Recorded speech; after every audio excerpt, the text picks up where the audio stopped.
Contexte. Imaginez ceci. Nous sommes en 2029. Elon Musk vient de succéder à Donald Trump à la présidence des États-Unis d'Amérique.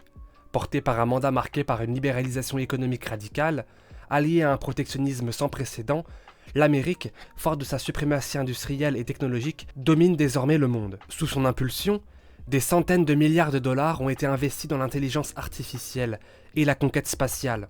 SpaceX, devenu un quasi-ministère d'État, s'apprête à envoyer la première mission habitée vers Mars l'année suivante. Un projet qui symbolise la renaissance du rêve américain sous son règne. Ayant cédé ses parts dans des entreprises à ses plus fidèles alliés, Musk orchestre désormais l'avenir du pays comme un empire technocratique sous couvert de démocratie. Dans le même temps, en Chine, Xi Jinping, toujours maître absolu de l'empire du milieu, tente de contenir l'hégémonie américaine. Si le pays reste une superpuissance, il peine néanmoins à rivaliser avec le dynamisme de Washington. L'ère du tout-État a montré ses limites face à l'innovation débridée de la Silicon Valley et aux nouvelles intelligences artificielles, dont les avancées bouleversent l'économie mondiale. Quant à l'Inde, elle avance à pas de géant. Tirant parti de la formation accélérée de millions d'ingénieurs en intelligence artificielle, elle se positionne comme la prochaine grande puissance scientifique et économique. Son projet, India Vision 2050, annoncé comme la feuille de route du siècle, affiche une ambition sans équivoque, supplanter la Chine et s'imposer comme le leader mondial d'ici le milieu du XXIe siècle. Dans ce monde en pleine reconfiguration, où la suprématie technologique redéfinit les rapports de force, l'Europe vacille, tiraillée entre son héritage et la nécessité d'une transformation radicale. En mai 2029, lors des élections européennes, le mouvement fédéraliste pan-européen, qui n'avait cessé de gagner des voix depuis des années, remporte une majorité écrasante au Parlement européen. Ce succès électoral reflète une volonté populaire de transcender les souverainetés nationales au profit d'une souveraineté européenne commune. Commence alors la nouvelle épopée européenne. Ce que je vous propose dans cette vidéo n'est ni un objectif vague, ni un idéal creux, encore moins un fantasme. C'est une vision ancrée dans le réel, une proposition concrète et détaillée pour l'Europe du futur. Ici, pas de vœux pieux, ni d'utopie hors sol. À la manière d'un constitutionnaliste écrivant dans un futur proche l'avenir de l'Europe, cette vidéo pose les bases institutionnelles des États-Unis d'Europe avec une approche rigoureuse et sérieuse, en espérant qu'elle puisse un jour servir de modèle. Grand 1, mise en place. Petit 1, pourquoi un régime présidentiel? Petit a, du problème du régime d'assemblée. Le régime d'assemblée comporte plusieurs problèmes qui le rend incompatible avec la conception d'une Europe fédérale. Le régime d'assemblée, aussi appelé gouvernement conventionnel, fut appliqué pour la première fois sous la Convention, pendant la Révolution française, avant d'aboutir au régime robespierriste. Il s'agit d'une forme de gouvernement où une assemblée domine les autres pouvoirs, et où l'exécutif apparaît comme une autorité subordonnée. Le régime monocaméral, c'est-à-dire composé d'une seule chambre, repose sur une intention généreuse inspirée par Rousseau, faire du peuple, à travers l'Assemblée, le véritable titulaire du pouvoir. Les élus sont ainsi des délégués et non pas des représentants. Leur mandat est donc impératif, et ils expriment la volonté populaire et sont soumis à son contrôle. Ce régime a longtemps été le projet utopiste de la gauche française, et comporte de nombreux problèmes pour être instauré à une échelle aussi importante que celle européenne. Ses limites sont celles du mandat impératif, qui n'est pas adapté à l'état moderne et à l'équilibre des pouvoirs. En effet, ce régime tend à opérer une confusion des pouvoirs au profit du législatif, l'exécutif devenant ainsi le commis de l'Assemblée.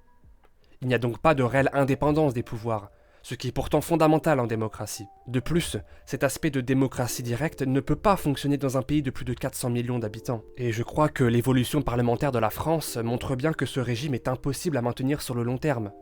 L'Assemblée souhaite ici tout faire, mais tiraillée entre ses propres contradictions internes dans une société libérale, elle s'épuise et se montre inefficace. En face, l'exécutif n'a pas l'autorité suffisante pour exercer le pouvoir. On se retrouve donc avec un État impuissant et immobile. Petit b de la théorie du régime présidentiel. Après avoir évacué le régime d'assemblée, inefficace, concentrons-nous sur le régime présidentiel, qui semble être le meilleur candidat. Le régime présidentiel est un régime à cheval entre le régime parlementaire et la monarchie. Le président voit son pouvoir limité par l'apparition de deux assemblées, mais continue de représenter à lui seul l'ensemble de l'exécutif et dispose donc de prérogatives très puissantes. Ce régime est facile à mettre en place et à définir. Avec une constitution solide, il peut durer sur le long terme, et se retrouve même être souvent le régime le plus stable de la planète.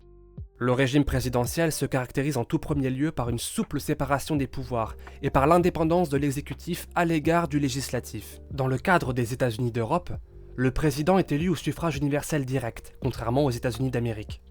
Nous y reviendrons plus tard lorsque nous évoquerons le rôle du président. Ensuite, le gouvernement n'a aucune responsabilité devant le Parlement. C'est-à-dire que les ministres sont uniquement des collaborateurs du chef de l'État. Ils sont nommés et révoqués par lui et exécutent sa politique. Le Parlement n'a pas le pouvoir de remettre en cause leurs responsabilités, comme en France par exemple. Il n'existe pas aussi d'équivalent à un Premier ministre. Petit c, État libéral ou illibéral? On associe souvent l'État libéral à la démocratie. Or, la démocratie, au sens strict, n'est qu'un mécanisme de légitimation du pouvoir. Elle n'implique aucune philosophie politique en particulier. Il suffit qu'elle repose sur des élections libres et régulières, une certaine liberté d'expression et l'existence d'une opposition. Un État illibéral peut donc parfaitement remplir ces critères et demeurer une démocratie. Montesquieu, dans sa défense du gouvernement libéral, ne fait pas du libéralisme un principe exclusivement démocratique. Un gouvernement aristocratique ou oligarchique peut être libéral, tandis qu'un régime démocratique peut concentrer le pouvoir dans les mains d'un homme, à condition que son autorité soit régulièrement confirmée par des élections libres ou des plébiscites. Cependant, un cadre plus libertarien, ou en tout cas penchant vers cela, où l'individu est au centre de la structure politique, n'a pas encore été évoqué et pensé pour l'Europe de demain. Il ne s'agit pas ici de négliger l'autorité de l'État, mais de la concevoir comme un garant de l'ordre et de la liberté individuelle et de la souveraineté nationale contre les forces extérieures ou internes qui menacent ces principes. Un gouvernement fort est nécessaire pour maintenir l'intégrité de la société, tout en permettant à ses citoyens de jouir de la plus grande liberté possible, encadrée par des règles strictes qui empêchent l'emprise de puissances économiques ou étrangères. Dans un tel régime, la subsidiarité doit être favorisée, permettant aux communautés locales de prendre des décisions sans l'ingérence de l'État central, tant que ces décisions ne portent pas atteinte aux principes fondamentaux de la liberté individuelle et du marché libre. La démocratie libérale actuelle, la social-démocratie, soumise à des dogmes universalistes et des valeurs étrangères à l'identité européenne, a montré ses limites. Elle a, de surcroît, servi à légitimer un système qui, par son alignement avec des principes anti-européens, détruit les valeurs qui fondent la civilisation européenne. Les Européens doivent donc non seulement réagir, mais redéfinir un cadre politique où l'État est fort pour protéger les libertés individuelles et collectives dans un marché libre, tout en renvoyant les valeurs importées et en réaffirmant les traditions européennes. Un tel projet repose sur un équilibre subtil entre autorité et liberté, entre l'État et le citoyen, pour garantir un avenir prospère et respectueux des héritages culturels et historiques des Européens.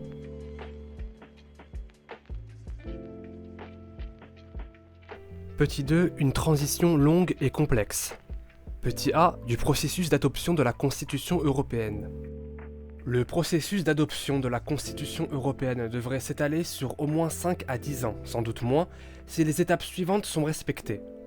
Tout d'abord, il faudra mettre en place une commission consultative pour les États-Unis d'Europe. En effet, la mise en place des États-Unis d'Europe exige un processus ambitieux et rigoureux combinant expertise constitutionnelle et participation citoyenne. La première étape de ce projet historique repose sur la création d'une commission consultative à l'initiative des 28, qui servira de fondation à l'élaboration de la future Constitution européenne et à la mise en place de l'Assemblée constituante. Comment serait composée cette commission consultative ? La commission consultative serait composée de 100 membres, représentant 3 groupes principaux. Tout d'abord, les experts constitutionnalistes, 40 membres par exemple, issus des meilleures universités et institutions juridiques européennes, afin de garantir une expertise technique. Ensuite, des représentants des institutions européennes, 30 membres, choisis parmi les institutions existantes pour assurer la continuité et la transition. Et enfin, des citoyens européens, 30 membres, tirés au sort parmi des volontaires qualifiés, en veillant à une représentation équilibrée des États membres et à une diversité d'âge et de parcours. Quelles seraient les missions principales de la Commission ? Tout d'abord, ébaucher les grandes lignes de la Constitution européenne. La Commission devra poser les bases d'un texte fondateur qui réinvente complètement les institutions actuelles de l'Union européenne. Elle travaillera à partir des contributions d'experts et des attentes des citoyens recueillis lors des consultations publiques. Cette constitution devra refléter les principes fondamentaux suivants. Tout d'abord, respect de la souveraineté européenne. c'est-à-dire une centralisation des pouvoirs clés au niveau fédéral tout en respectant les identités nationales.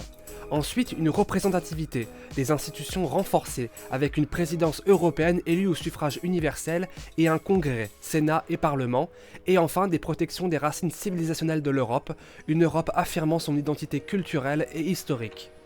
Une fois cela écrit, la Commission devra sélectionner les membres de l'Assemblée constituante. En effet, la Commission sera responsable de nommer les 720 membres qui composeront la première Assemblée constituante. Ces membres seront choisis selon des critères de compétence, de représentativité géographique et de diversité culturelle. Un équilibre sera recherché entre des élus politiques, des experts et des citoyens engagés. Concernant la participation citoyenne, la Commission aura pour mission d'intégrer les citoyens dans le processus constitutionnel par le biais de consultations publiques et de sondages réguliers.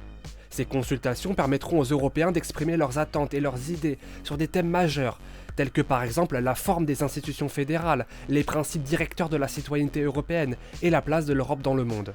Les résultats de ces consultations seront analysés et pris en compte dans les travaux de la Commission et de l'Assemblée constituante. Notons une absence de référendum global sur la Constitution. Contrairement au processus de 2005, la Constitution européenne ne sera pas soumise à un référendum global à l'échelle européenne. Cette décision vise à éviter les blocages nationaux et les manipulations des forces réactionnaires. Cependant, des référendums ciblés pourront être organisés sur des questions spécifiques des textes fondamentaux, hors Constitution, permettant ainsi aux citoyens de participer à des décisions clés sans compromettre l'ensemble du projet. Et pour terminer, une fois la Constitution préparée et les membres de l'Assemblée constituante nommés, la Commission consultative s'autodissoudra. Cette autodissolution marque la fin de son rôle provisoire et laisse place à l'Assemblée constituante qui poursuivra l'œuvre démocratique et institutionnelle. Évoquons maintenant l'Assemblée constituante. Et tout d'abord, évoquons la composition de l'Assemblée. L'Assemblée constituante sera composée de 720 membres, sélectionnés par la Commission consultative. Cette assemblée sera représentative de l'ensemble des Européens et comprendra 3 catégories principales de membres.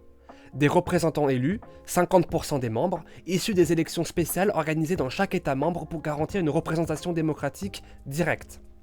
Ensuite, des experts et personnalités qualifiées, 30% des membres environ, choisis pour leurs compétences dans des domaines essentiels tels que le droit, l'économie, l'écologie et la culture. Ensuite, des citoyens tirés au sort, environ 20% des membres, pour assurer une diversité d'idées et une représentation directe des citoyens ordinaires.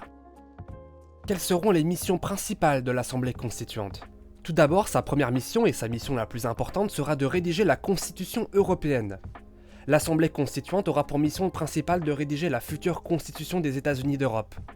Ce travail sera guidé par les grandes lignes établies par la Commission consultative, tout en laissant une marge de manœuvre pour adapter et enrichir le texte en fonction des débats internes.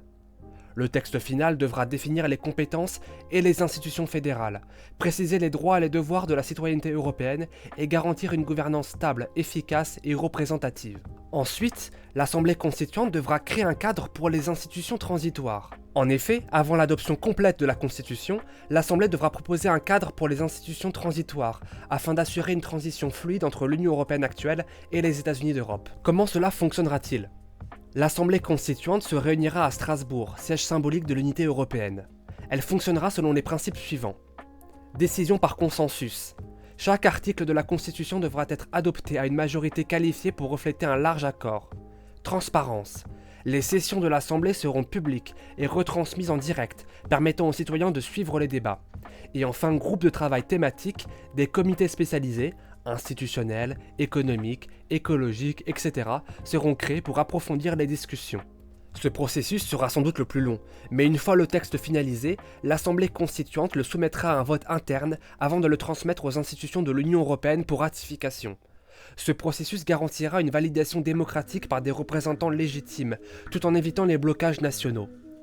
Tout au long du processus, les parlements des États membres seront invités à débattre du texte, mais leur rôle sera consultatif et non décisionnel, afin de préserver l'élan fédéraliste. Enfin, après l'adoption de la Constitution européenne, l'Assemblée constituante s'autodissoudra, ainsi que l'Union européenne, le même jour, un 9 mai, cédant la place aux nouvelles institutions des États-Unis d'Europe. Cette dissolution marquera la fin de la phase fondatrice et le début de l'ère fédérale européenne. Grand 2. Fonctionnement des institutions. Petit 1. Des relations entre les États fédérés et l'État fédéral. Petit a. du processus de révision de la Constitution fédérale. La Constitution des États-Unis d'Europe stipule que la nature du régime ne peut faire l'objet d'une révision, mais que la Constitution peut être modifiée sous certaines conditions. Étudions ces conditions. 2 procédures de révision de la Constitution fédérale sont prévues. L'une doit émaner d'une demande des parlements des États fédérés, l'autre du Congrès des États-Unis d'Europe. Commençons par la première procédure. Si la législature des 2/3 des États fédérés vote pour une révision de la Constitution fédérale, alors cela entraîne la soumission aux Européens d'un référendum. Chaque État fédéré engage un référendum sur son territoire, posant la question suivante. Souhaitez-vous que les États fédérés engagent une procédure de révision de la Constitution fédérale concernant la disposition suivante ? Et ensuite, la disposition est insérée dans la question. Le référendum doit engager une seule révision de la Constitution fédérale au travers d'une seule question. À la réponse non, la procédure est immédiatement abandonnée. À la réponse oui, les États fédérés se réunissent dans une forme exclusive de parlement où ils rédigent la disposition de révision de la Constitution fédérale. La révision doit ensuite être inscrite dans la Constitution dans un délai de 12 mois.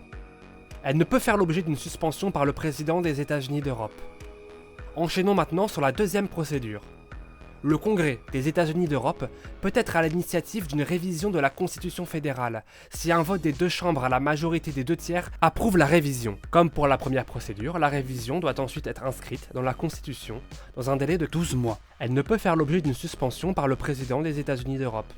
Le président n'a pas la possibilité d'engager une procédure de révision constitutionnelle. Petit b, les constitutions fédérées. Chaque État fédéré dispose de sa propre constitution. Celle-ci doit être compatible avec la Constitution fédérale, mais exerce les institutions fédérées comme elle l'entend. Les parlements locaux sont bicaméraux, sauf dans de rares cas où la tradition locale l'emporte. Nous étudierons cela plus en détail dans le petit c, petit 1 et petit 2. L'exécutif est représenté par un gouverneur, un président ou un chancelier en fonction des dispositions institutionnelles. Le gouverneur demeure tout de même le nom officiel. Ce dernier est élu pour 5 ans au suffrage universel direct. Il se doit d'être la réplique, au niveau local, du président des États-Unis d'Europe. Il fixe le programme législatif et fait adopter la législature. Il gère le budget de l'État et de nombreux autres aspects. Petit c, de la répartition des compétences législatives. Petit 1, compétences de l'État fédéral. La Constitution stipule que l'État fédéral s'occupe des relations avec les pays étrangers, de la protection contre les menaces extérieures et intérieures, de l'engagement de l'armée et de la déclaration de guerre, de la préservation de l'harmonie européenne entre les États fédérés, de la résolution des conflits entre les États fédérés, de la réglementation du commerce extérieur, de la monnaie et de la nationalité, et enfin de la garantie de chaque État fédéré du respect de la forme de gouvernement. Le pouvoir fédéral ne peut agir hors des domaines qui lui sont ainsi ouverts. Le principe de subsidiarité est ici essentiel au bon fonctionnement des États-Unis d'Europe. Si l'État fédéral devient tyrannique, le droit le plus naturel du peuple est la rébellion et le rétablissement de l'Union. Petit 2. Compétences de l'État fédéré. La vie du peuple se joue d'abord au niveau local, au niveau de leur municipalité, puis de leur région, puis de leur État. L'État fédéré est souverain dans une série de domaines prévus par la Constitution fédérale d'une part, puis par la Constitution de l'État d'autre part. Les 2 constitutions doivent fonctionner en harmonie. L'État fédéré s'occupe de la législation sur le statut des personnes citoyennes de son État, de la fixation des règles d'électorat de son État, de la législation pénale de son État, de la législation bancaire et des assurances de son État, de la police de son État et du code de la route de son État, de l'organisation judiciaire de son État, et enfin de la législation sur l'enseignement, l'hygiène, les affaires sociales, les armes, les jeux et la drogue. Ainsi, l'État fédéré pourra conserver les us et coutumes de l'époque où il était une nation indépendante. Les États fédérés seront plus ou moins décentralisés, plus ou moins conservateurs, la Constitution fédérale n'imposant aucun principe d'uniformité des États fédérés. La vie quotidienne sera donc ainsi davantage structurée par l'État fédéré que par l'État fédéral. L'État fédéral pourra difficilement imposer à l'État fédéré une législation fédérale qui heurte les traditions et les mœurs locales. Tout sera effectué pour que le citoyen ne constate pas dans sa vie quotidienne l'existence de l'État fédéral. Tout cela permettra de créer, au niveau local, des solidarités extrêmement fortes et un sentiment d'appartenance à son État fédéré, exactement comme un sentiment d'appartenance à sa nation. Tout cela pèserait bien évidemment sur la vie politique de l'État fédéral. Après avoir vu dans ce petit 1 les relations entre les États fédérés et l'État fédéral, voyons maintenant dans ce petit 2 la Cour suprême fédérale. Petit a, le principe. La Cour suprême des États-Unis d'Europe exerce le contrôle de la constitutionnalité. Elle porte sur la violation de la Constitution fédérale comme sur celle des constitutions des États fédérés. La Cour suprême est placée à la tête de l'édifice juridictionnel européen. Elle est composée de 11 membres nommés à vie par le président des États-Unis d'Europe avec l'accord du Sénat européen. Le président doit refléter dans ses choix les différentes composantes de l'Europe, sexe, ethnicité et religion. Il n'est pas tenu de respecter une stricte parité. Petit b de la procédure d'intervention. La Cour suprême exerce le contrôle de constitutionnalité, mais elle n'est pas un organe uniquement chargé de statuer sur la constitutionnalité. Elle n'a pas de compétences particulières et elle ne peut se saisir d'elle-même. Elle a pour rôle de veiller à ce que la jurisprudence soit unifiée. Elle n'a pas d'obligation de vérifier si chaque loi est conforme constitutionnellement, mais elle peut trancher définitivement sur la conformité d'une loi si la demande lui est faite. Elle sélectionne aussi librement les affaires dans lesquelles elle accepte de se prononcer. Ces affaires doivent représenter un intérêt majeur, comme un conflit de jurisprudence par exemple. La Cour prend ses décisions à la majorité. Les juges qui ne sont pas en accord avec la majorité peuvent rédiger une opinion concurrente qui sera jointe à l'arrêt. Petit c, de la portée de la décision. La décision d'un juge d'un État ne peut s'imposer à un juge d'un autre État. Mais la décision de la Cour suprême, elle, s'impose aux autres juges de tous les États. Son autorité est sans commune mesure avec celle d'une juridiction inférieure. Cependant, il existe des contre-pouvoirs pour éviter l'instauration d'un gouvernement des juges. La Cour suprême n'a aucun moyen de faire respecter ses décisions et le président n'est pas tenu de s'y conformer en raison de la séparation des pouvoirs. Le Congrès peut tenter une procédure d'empêchement contre un des juges ou ignorer ses décisions. Par ailleurs, une révision de la Constitution peut mettre en échec une jurisprudence de la Cour suprême. Notons que tous ces cas n'ont que très peu de chances d'aboutir. Petit 3, le président des États-Unis d'Europe. Tout l'exécutif européen est dominé par le président. Il est à la fois le chef de l'État et le chef du gouvernement. Il n'y a pas de Premier ministre, mais un vice-président désigné en même temps que lui. Le vice-président succède au président immédiatement en cas de décès ou en cas de destitution. Le vice-président doit alors terminer le mandat du président et peut aussi se représenter en suivant le processus démocratique en vigueur. Le vice-président assiste aux réunions du cabinet. Il peut accompagner le président en voyage officiel, voire représenter le président lors d'un voyage si ce dernier est indisposé. Si le vice-président démissionne, alors le président peut en exercer les fonctions le temps de nommer un remplaçant. Le remplaçant doit être validé par la majorité du Sénat européen. Petit a, de la désignation et l'élection du président. Le président des États-Unis d'Europe est élu pour 5 ans. Il doit être citoyen d'un État fédéré européen ou être né à l'étranger mais citoyen d'un État fédéré et y avoir auparavant résidé au moins 15 ans. Il se devra de maîtriser parfaitement le français, l'anglais et l'allemand avec une connaissance fonctionnelle de l'italien ou de l'espagnol. Il doit prouver son appartenance ethnique à un peuple autochtone européen sur au moins 2 générations.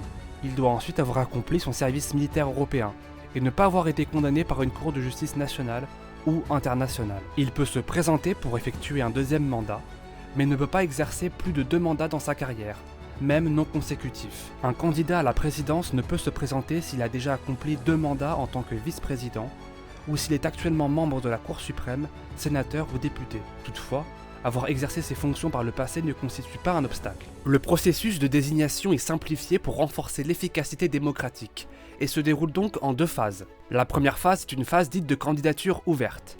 Les candidats peuvent se présenter de 2 manières différentes. Tout d'abord par le biais d'un parti politique après une sélection interne libre, et ensuite en tant qu'indépendant, sous réserve de recueillir un seuil de signatures citoyennes dans un minimum d'États fédérés. Par exemple, 50 000 signatures dans au moins 5 États. La deuxième phase est une phase dite électorale. Le scrutin est organisé à l'échelle européenne en 2 tours. Au premier tour, tous les citoyens européens votent directement parmi les candidats. Les 2 candidats arrivant en tête accèdent au second tour. Et au second tour, l'ensemble des citoyens européens choisissent entre ces 2 candidats, par suffrage universel direct. En cas d'égalité parfaite au second tour, un 3e vote est organisé entre les 2 candidats dans un délai de 2 semaines. Si l'égalité persiste, un tirage au sort encadré par la Cour suprême de l'Union désigne le président. Pour garantir la clarté et la représentativité des candidats, chaque parti politique est libre de désigner son candidat selon ses propres mécanismes, primaires, nominations internes, etc. Les indépendants peuvent également se déclarer après validation de leur signature par une commission électorale européenne. Le président élu prend ses fonctions le 9 mai, symbole de l'unité européenne. Petit b, du statut du président et de l'étendue de ses pouvoirs.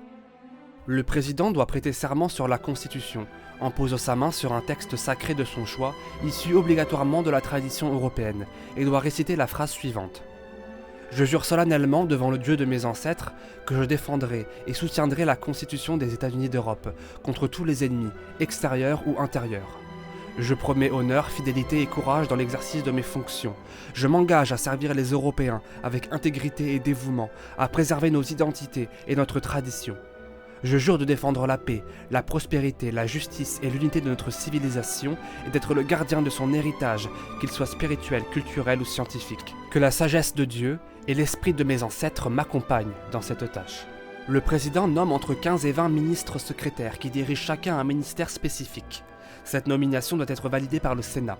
Parmi les ministres clés, on peut retrouver le ministre de la Défense, de l'Agriculture, du Commerce, de la Santé, de l'Énergie, de l'Immigration et des Identités européennes, ainsi que l'Éducation. Les ministres ne peuvent être membres du Congrès et sont librement choisis par le président dans tous les secteurs de la société. Le cabinet n'a pas d'existence autonome, comme au Royaume-Uni par exemple. Ses membres ne sont pas élus et sont révocables par le président sans aucun regard du Congrès. Ils sont là pour aider le président dans ses tâches. Leur action est uniquement consultative. La décision finale revient toujours au président puisque le gouvernement européen, c'est la personne du président. Le lieu de travail du président est le Palais de l'Union, situé à Strasbourg, en France. L'ensemble des fonctionnaires travaillant au sein du palais varie entre 3000 et 5000, selon les cabinets. Le président des États-Unis d'Europe est le chef de l'Union européenne, symbole de l'unité européenne. Ses pouvoirs sont étendus. Il est titulaire d'un nombre de pouvoirs propres qu'il peut mettre en œuvre comme il l'entend. Cependant, comme toute action, ses pouvoirs sont soumis au contrôle du Congrès. Voyons les pouvoirs du président. Tout d'abord, le président est le détenteur du pouvoir réglementaire. Il veille à l'exécution des lois et peut prendre toutes les mesures à la mise en œuvre de la loi, par exemple par décret exécutif. Le président peut s'assurer, s'il le souhaite, la maîtrise de l'application de la loi, qu'il en étende la portée, la restreigne, voire la laisse lettre morte. Il est ensuite le chef de l'administration fédérale. À ce titre, il nomme et révoque les fonctionnaires fédéraux, à ne pas confondre avec les fonctionnaires des États fédérés, qui sont nommés eux par le gouverneur. Il nomme en réalité plus d'1 million de personnes. Il nomme aussi les ambassadeurs. Un changement de président signifie aussi un changement de toute l'administration fédérale. Le président est le chef des forces armées européennes. La Constitution fait du président le chef des armées, ce qui lui donne le droit de diriger les opérations de guerre et d'engager le feu nucléaire. Il est cependant préférable de déléguer cette fonction au chef d'état-major des armées européennes, le CMAE. La déclaration de guerre appartient au Congrès. Le président ne peut donc pas déclarer une guerre, mais il peut engager ses troupes lorsque celle-ci est imposée, sans passer par le Congrès. Et enfin, le président est le maître de la politique étrangère. Il négocie les traités et définit la politique étrangère des États-Unis d'Europe. Cependant, tout cela se fait sous la vigilance du Congrès, même si ce dernier ne peut que conseiller et contrôler. L'exécution lui échappe et le président doit rester le seul maître des négociations. 4. Les chambres. Petit a. De la Chambre fédérale ou Assemblée européenne. Composée de 720 membres, elle est élue pour 5 ans. L'élection se déroule au scrutin proportionnel, chaque État se voyant attribuer un nombre de sièges pondéré en fonction de sa population, avec un ajustement favorisant les pays de taille moyenne et réduisant l'influence des plus grands. Par exemple, la France, avec 68 millions d'habitants, obtient environ 120 sièges, au lieu de 140 sous une stricte proportionnalité. Tandis que la Hongrie, avec 9,5 millions d'habitants, en obtient 30 au lieu de 22, assurant un meilleur équilibre entre les États. Les modalités du vote restent fixées par chaque État. Petit b du Sénat européen. Le Sénat européen est composé de 2 sénateurs par État, quelle que soit sa population, soit 54 personnes. Les sénateurs sont élus pour 7 ans, directement par le peuple, au scrutin majoritaire à un tour. Leur renouvellement s'effectue par tiers. La circonscription électorale est constituée par l'État. Ils doivent porter le laticlave par-dessus leur toge. C'est une fonction prestigieuse. Le Sénat doit donner son accord à la nomination des fonctionnaires fédéraux, mais généralement il ne s'oppose pas au choix du nouveau président, par courtoisie. La majorité est requise pour approuver les hauts fonctionnaires, notamment le président de la Banque centrale européenne et les juges fédéraux non agissant pour la Cour suprême. Les traités conclus par le président doivent être ratifiés par le Sénat, à la majorité des 2/3 des présents. Petit c, le Congrès des États-Unis d'Europe. Le Congrès, qui remplace l'actuel Parlement européen, est l'organe législatif des États-Unis d'Europe.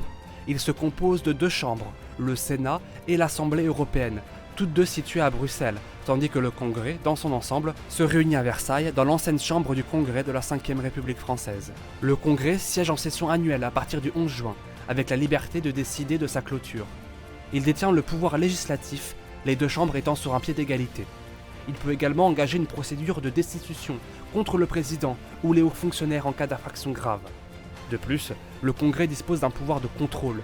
Il peut convoquer toute personne à une commission parlementaire, y compris le président, pour obtenir des explications sur son action. Le contrôle est néanmoins dépourvu de sanctions juridiques. 5. Les contre-pouvoirs. Le Congrès ne peut renverser le président ou démettre ses ministres. Le président ne peut dissoudre le Congrès. Ni les ministres ni le président ne peuvent assister aux séances du Congrès. L'exécutif n'a pas l'initiative des lois. Petit a. Les moyens d'action du président sur le Congrès. Le président est interdit de participer au débat du Congrès. Cependant, il peut s'adresser à lui par la voie de messages, dont le plus connu est le message sur l'état de l'Union. En effet, sur l'initiative du président, ce dernier peut organiser, une fois par an maximum, un message sur l'état de l'Union européenne. Ce message ne peut faire l'objet d'un vote, ni d'une discussion. Dans ce message, le président doit exposer son programme, sa vision du monde, ses avancées, ses échecs, et détailler les mesures législatives à venir. Le parti du président ne sera pas toujours systématiquement majoritaire au Congrès, et à supposer qu'il le soit, ils ne sont pas tenus de le soutenir dans tous ses projets. Le compromis, la discussion, voire le débat viril est à la base du système démocratique, au contraire de ce qu'il se passe en France. Ainsi, le président doit vendre son programme s'il veut espérer le soutien du Congrès. Les lois votées par le Congrès doivent être promulguées par le président sous 10 jours. Cependant, celui-ci peut refuser, uniquement dans ce délai, leur promulgation. C'est ce que la Constitution nomme le veto présidentiel. Le veto s'applique à l'ensemble du texte, et non pas à certaines mesures précises. Il ne peut être détruit que par un vote de chaque chambre à la majorité des 2/3 de ses membres. Petit b. Les moyens d'action du Congrès sur le président. Le Congrès est une véritable puissance face au président. Le moyen d'action le plus connu du système fédéral est la procédure de destitution du président. Impeachment en anglais. Détaillons-la. Le Congrès peut destituer le président des États-Unis d'Europe. La procédure vise l'ensemble de l'exécutif, même si en réalité, elle vise d'abord la personne du président. Tout d'abord, rappelons que le président jouit normalement d'une irresponsabilité pénale pour tous les actes qu'il a accomplis en cette qualité. De plus, il bénéficie d'une inviolabilité qui empêche toute procédure administrative, civile ou pénale à son encontre pour des faits commis en dehors de ses fonctions présidentielles. Cette inviolabilité prend fin 1 mois après la fin de son mandat. Donc, la seule mesure capable de le destituer est l'empêchement présidentiel. La mise en accusation doit survenir après une tentative avortée ou avérée de trahison envers l'Union ou de tout acte de haut crime et délit. Cette mise en accusation est décidée d'abord par l'Assemblée européenne, réunie à la totalité de ses membres, car elle représente le peuple. Si la majorité simple valide la procédure de destitution, alors celle-ci passe au Sénat européen, présidé spécialement par la Cour suprême. Le Sénat prend le nom de Haute Cour et doit se réunir à la Curia Julia, à Rome, en tenue formelle de sénateur. La majorité des 2/3 de ses membres est requise pour une condamnation. Une fois la décision votée et approuvée, le président a 24 heures pour déposer sa démission et celle de l'ensemble de son cabinet. Le vice-président devient président jusqu'aux élections. Si le président refuse de quitter son poste, alors il est placé sous un mandat d'arrêt. Le Congrès a aussi d'autres moyens d'action, comme l'action directe, c'est-à-dire tout simplement refuser au président les moyens de sa politique via le rejet systématique de ses projets. Conclusion. Chers camarades européens, regardez l'histoire qui se déroule sous vos yeux. Voulons-nous rester impuissants ? La construction des États-Unis d'Europe ne doit pas être perçue comme une fatalité imposée par le cours de l'histoire, mais bien comme une nécessité impérieuse face aux défis majeurs qui menacent les peuples européens. Le monde dans lequel grandiront nos enfants et petits-enfants sera profondément différent de celui dans lequel nos parents ont vécu.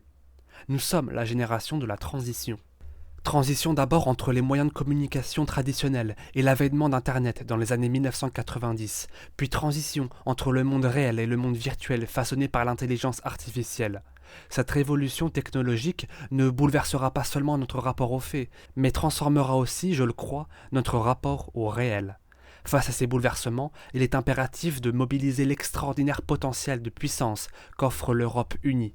Ce potentiel doit nous prémunir des menaces que représentent les futures guerres virtuelles et économiques entre grandes puissances et nous permettre de développer notre propre devenir technologique.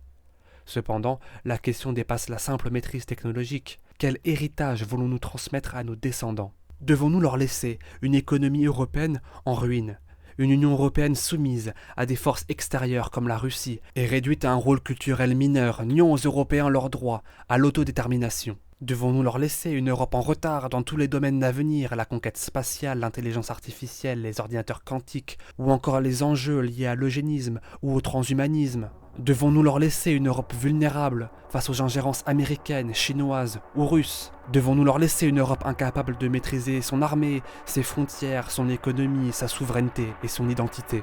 Nous refusons cette Union européenne actuelle, où nos enfants et nos petits-enfants se sentiraient menacés ou dépourvus d'avenir. Nous voulons une France forte dans une Europe unie. Et c'est pour toutes ces raisons que nous appelons de nos vœux les États-Unis d'Europe. Pour que vive la France et pour que vive l'Europe.